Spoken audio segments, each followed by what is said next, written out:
the secret of health, success, and power. We all remember with what intense delight, as children, we listened to the never-tiring fairy tale.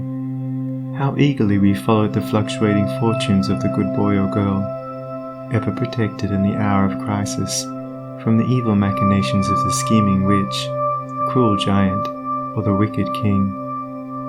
And our little hearts never faltered for the fate of the hero or heroine, nor do we doubt their ultimate triumph over all their enemies, for we knew that the fairies were infallible, and that they would never desert those who had consecrated themselves to the good and the true.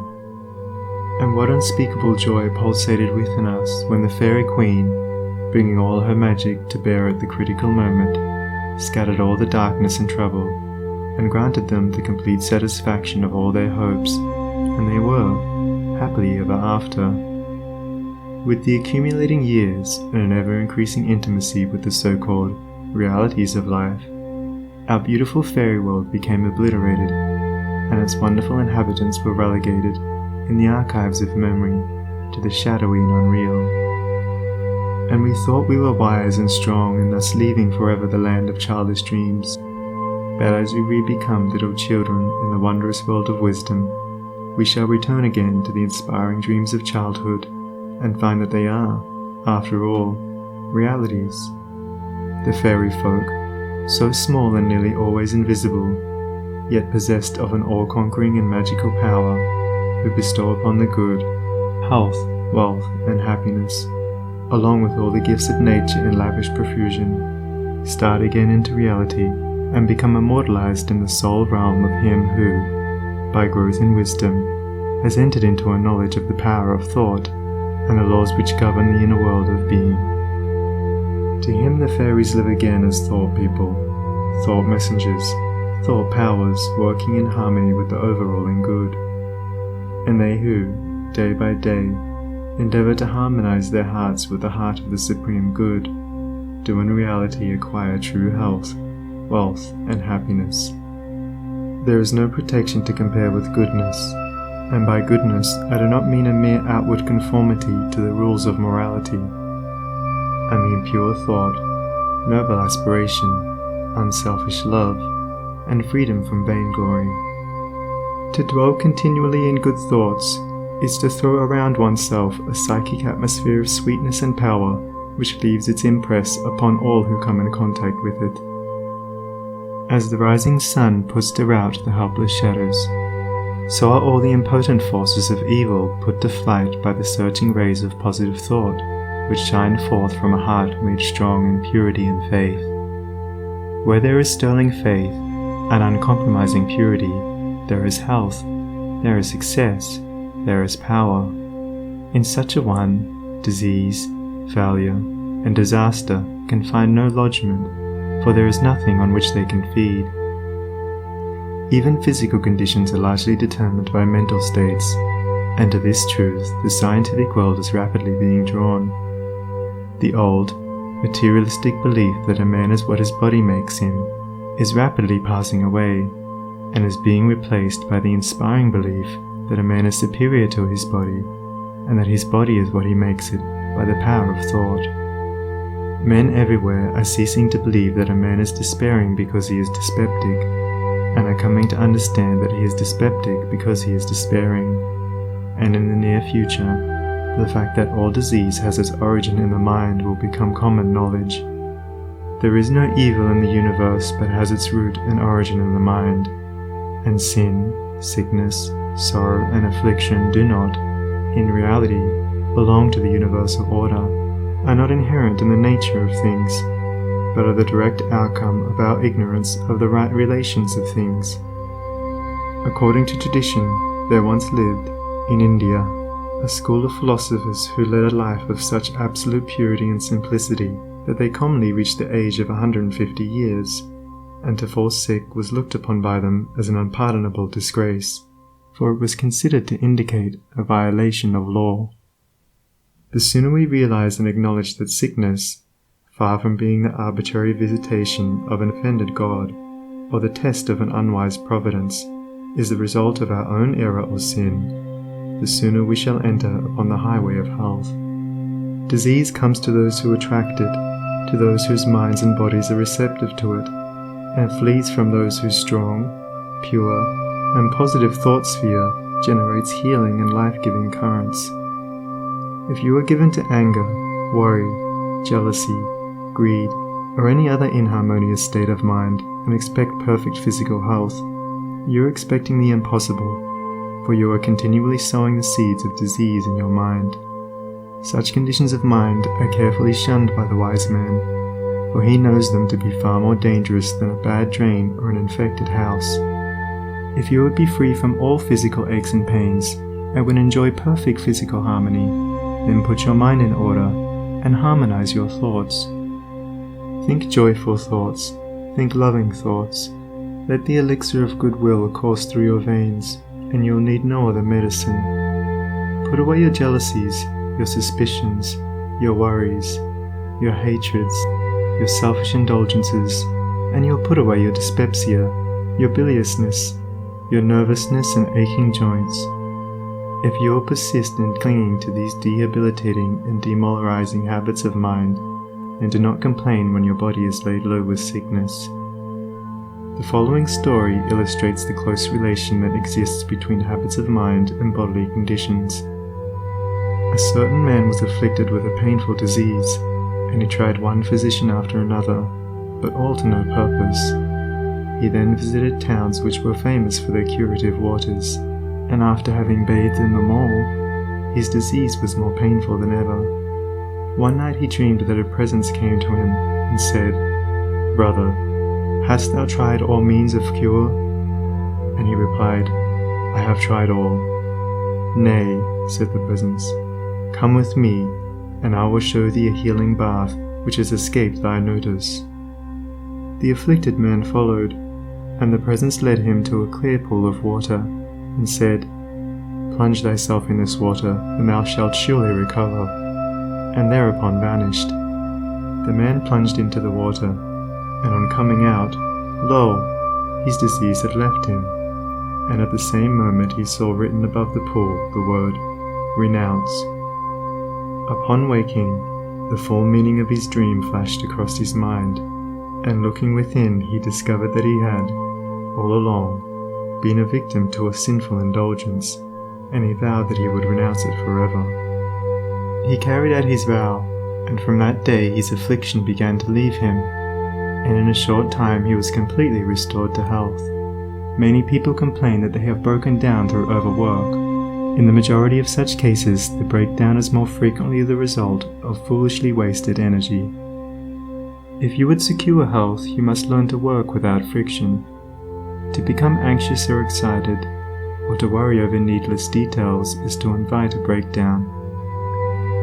Work, whether of brain or body, is beneficial and health-giving, and the man who can work with a steady and calm persistency, freed from all anxiety and worry, and with his mind utterly oblivious to all but the work he has in hand, will not only accomplish far more than the man who is always hurried and anxious, but he will retain his health, a boon which the other quickly forfeits. True health and true success go together, for they are inseparably intertwined in the thought realm. As mental harmony produces bodily health, so it also leads to a harmonious sequence in the actual working out of one's plans. Order your thoughts and you will order your life. Pour the oil of tranquility upon the turbulent waters of the passions and prejudices, and the tempests of misfortune, howsoever they may threaten, will be powerless to wreck the bark of your soul as it threads its way across the ocean of life. And if that bark be piloted by a cheerful and never-failing faith, its course will be doubly sure, and many perils will pass it by which would otherwise attack it. By the power of faith, every enduring work is accomplished. Faith in the Supreme, faith in the overruling law, faith in your work, and in your power to accomplish that work. Here is the rock upon which you must build if you would achieve, if you would stand and not fall.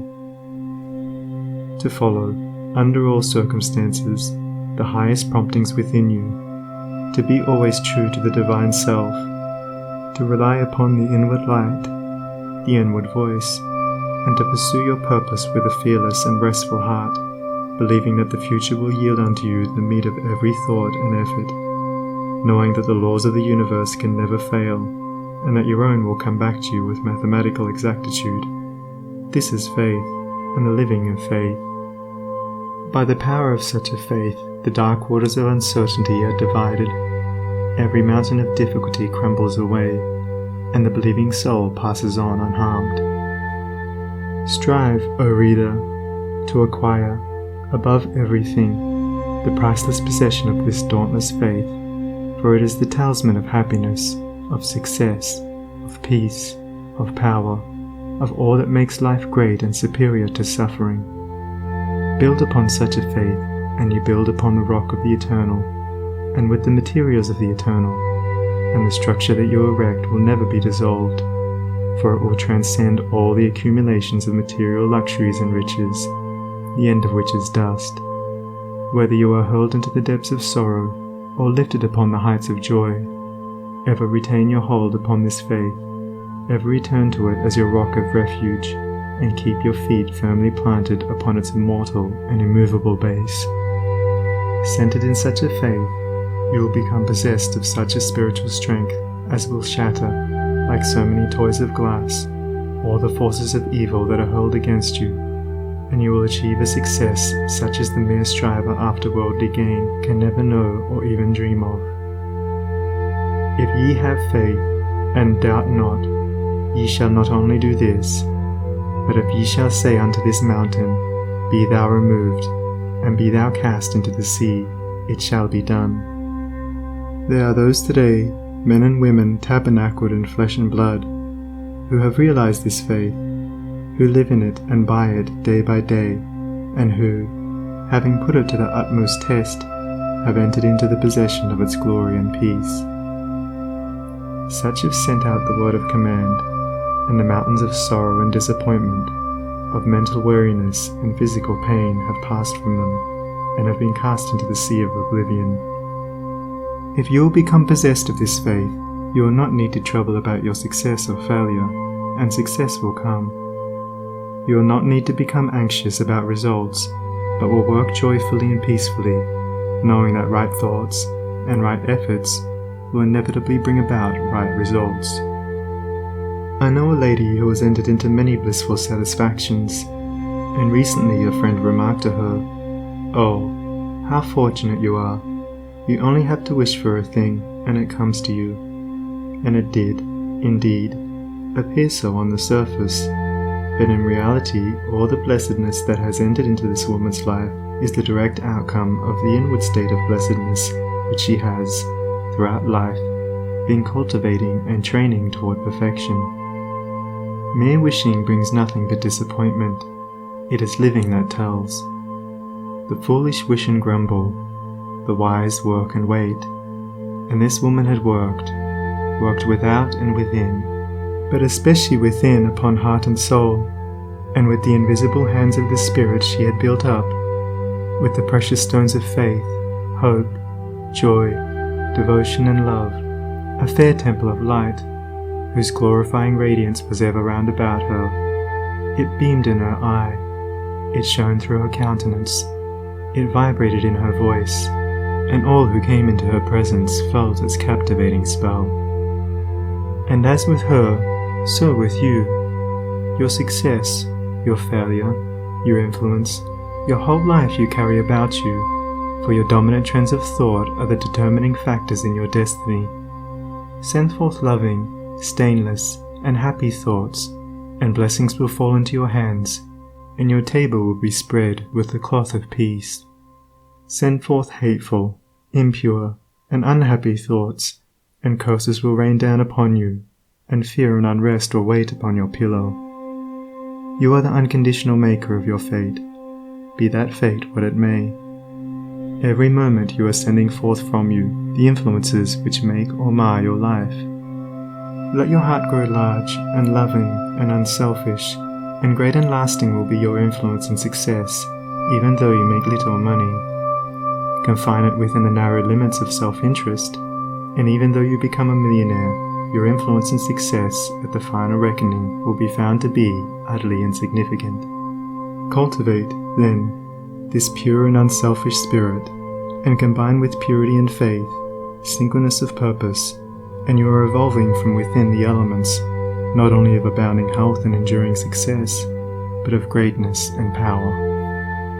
If your present position is distasteful to you, and your heart is not in your work, nevertheless perform your duties with scrupulous diligence, and whilst resting your mind in the idea that the better position and greater opportunities are waiting for you, ever keep an active mental outlook for budding possibilities, so that when the critical moment arrives and the new channel presents itself, you will step into it with your mind fully prepared for the undertaking, and with that intelligence and foresight which is born of mental discipline. Whatever your task may be, concentrate your whole mind upon it. Throw into it all the energy of which you are capable. The faultless completion of small tasks leads inevitably to larger tasks. See to it that you rise by steadily climbing, and you will never fall. And herein lies the secret of true power. Learn, by constant practice, how to husband your resources, and to concentrate them, at any moment, upon a given point. The foolish waste all their mental and spiritual energy in frivolity, foolish chatter, or selfish argument, not to mention wasteful physical excesses. If you would acquire overcoming power, you must cultivate poise and passivity. You must be able to stand alone. All powers associated with immovability, the mountain, the massive rock, the storm-tried oak, all speak to us of power, because of their combined solitary grandeur and defiant fixity, while the shifting sand, the yielding twig, and the waving reed speak to us of weakness, because they are movable and non-resistant, and are utterly useless when detached from their fellows. He is the man of power who, when all of his fellows are swayed by some emotional passion, remains calm and unmoved. He only is fitted to command and control who has succeeded in commanding and controlling himself. The hysterical, the fearful, the thoughtless and frivolous, let such seek company, or they will fall for lack of support. But the calm, the fearless, the thoughtful, and let such seek the solitude of the forest, the desert, and the mountaintop, and to their power more power will be added, and they will more and more successfully stem the psychic currents and whirlpools which engulf mankind. Passion is not power, it is the abuse of power, the dispersion of power. Passion is like a furious storm which beats fiercely and wildly upon the embattled rock, whilst power is like the rock itself, which remains silent and unmoved through it all. That was a manifestation of true power when Martin Luther, wearied with the persuasions of his fearful friends, who were doubtful as to his safety should he go to Worms, replied, "If there were as many devils in Worms as there are tiles on the housetops, I would go." And when Benjamin Disraeli broke down in his first parliamentary speech, and brought upon himself the derision of the House, that was an exhibition of germinal power when he exclaimed, "The day will come when you will consider it an honour to listen to me." When that young man, whom I knew, passing through continual reverses and misfortunes, was mocked by his friends and told to desist from further effort, and he replied, "The time is not far distant when you will marvel at my good fortune and success," he showed that he was possessed of that silent and irresistible power which is taking him over innumerable difficulties, and crowned his life with success. If you have not this power, you may acquire it by practice, and the beginning of power is likewise the beginning of wisdom. You must commence by overcoming those purposeless trivialities to which you have hitherto been a willing victim. Boisterous and uncontrolled laughter, slander and idle talk, and joking merely to raise a laugh, all these must be put on one side as so much waste of valuable energy. St. Paul never showed his wonderful insight into the hidden laws of human progress to greater advantage than when he warned the Ephesians against foolish talking and jesting which is not convenient, for to dwell habitually in such practices is to destroy all spiritual power and life.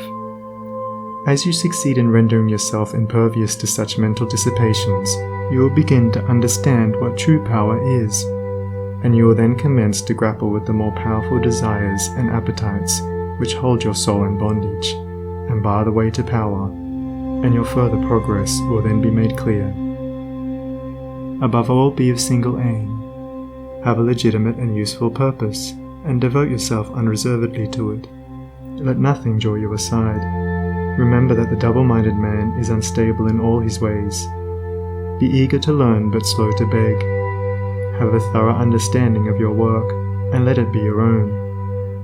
And as you proceed, ever following the inward guide, the infallible voice, you will pass on from victory to victory, and will rise step by step to higher resting places, and your ever-broadening outlook will gradually reveal to you the essential beauty and purpose of life. Self-purified, health will be yours. Faith-protected, success will be yours. Self-governed, power will be yours.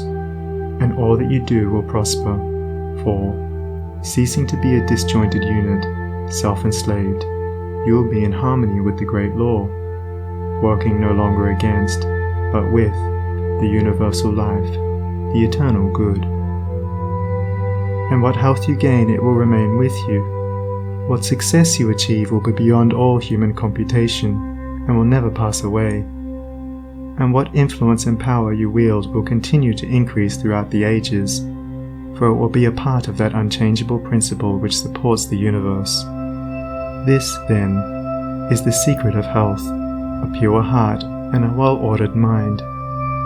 This is the secret of success, an unfaltering faith and a wisely directed purpose, and to rein in, with unfaltering will, the dark steed of desire.